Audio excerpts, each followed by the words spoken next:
Dear student, Lalbagh girls inter college के YouTube channel पर आप सभी का स्वागत है। बच्चों, आपने देखा होगा कि बड़े लोगों को या बुज़ुर्ग लोगों को कहते हुए कि इसकी शक्ल या इसका चेहरा अपने माँ से मिलता है या पिता से मिलता है। तो इसी प्रकार माता पिता के अनेक लक्षण संतान में पाए जाते हैं। माता पिता के अनेक लक्षण संतान में होने के बावजूद भी संतान माता पिता से काफ़ी भिन्न होती है, अर्थात अनेक समानताएं और असमानताएं। बहुत सारी समानताओं और असमानताओं के साथ साथ भी संतान को अपना व्यक्तित्व निर्धारित करने में सहायता मिलती है। यानी संतान में कुछ लक्षण तो ऐसे होते हैं जो माता पिता से मिलते हैं, लेकिन कुछ लक्षण उनसे भिन्न भी होते हैं। तो आज का हमारा विषय बच्चों आनुवांशिकता है, यानी हेरिडिटी। इसी के बारे में हम जानेंगे।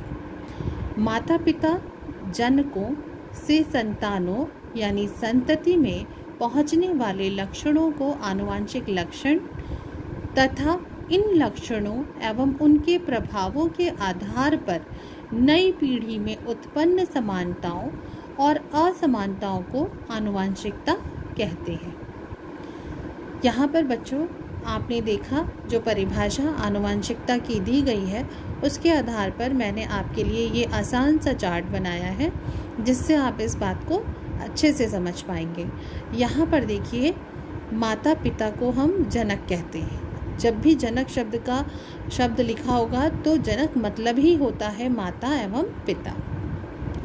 तो माता पिता से जो भी लक्षण या गुण संतानों में पहुंचते हैं, वो लक्षण क्या कहलाते हैं? आनुवांशिक लक्षण। तो यहाँ पे पहला प्रश्न बनता है कि आनुवांशिक लक्षण किसे कहते हैं? तो इसका आंसर है माता पिता से संतानों में पहुंचने वाले लक्षणों को आनुवांशिक लक्षण कहते हैं। अब यहाँ पर आनुवांशिक लक्षणों का जो भी प्रभाव संतान पर यानी हमारी नई पीढ़ी पर पड़ता है, उस प्रभाव के आधार पर समानताएं भी हो सकती हैं माता पिता के गुणों से और असमानताएं भी हो सकती हैं। तो ये जो समानताएं और असमानताएं माता पिता के गुणों से उन पर प्रभाव डालती हैं संतानों पर, उसी प्रभाव को हम क्या कहते हैं? आनुवांशिकता।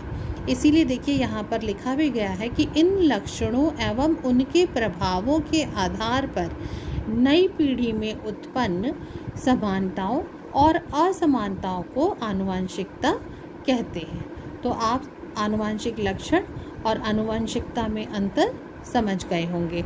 आनुवांशिक लक्षण वो हैं जो माता पिता से संतानों को प्राप्त होते हैं, और इन लक्षणों का जो भी प्रभाव नई पीढ़ी में उत्पन्न होता है समानता और असमानता के रूप में, वो क्या कहलाता है? आनुवांशिकता कहलाता है। आनुवांशिकता का अध्ययन विज्ञान की जिस शाखा के अंतर्गत किया जाता है, उसे हम बच्चों आनुवांशिकी कहते हैं या आनुवंशिक विज्ञान कहते हैं।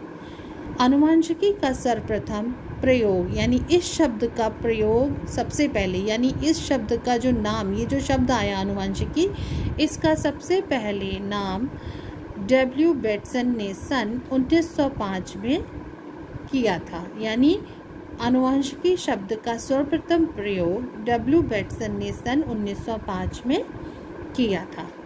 तो ये आपने आनुवंशिकता के विषय में जाना कि आनुवंशिकता क्या है, आनुवंशिक लक्षण क्या है, और इसका हम अध्ययन आनुवंशिकी के अंतर्गत करते हैं। नेक्स्ट वीडियो में हम मेंडल कौन थे, उनके विषय में पढ़ेंगे।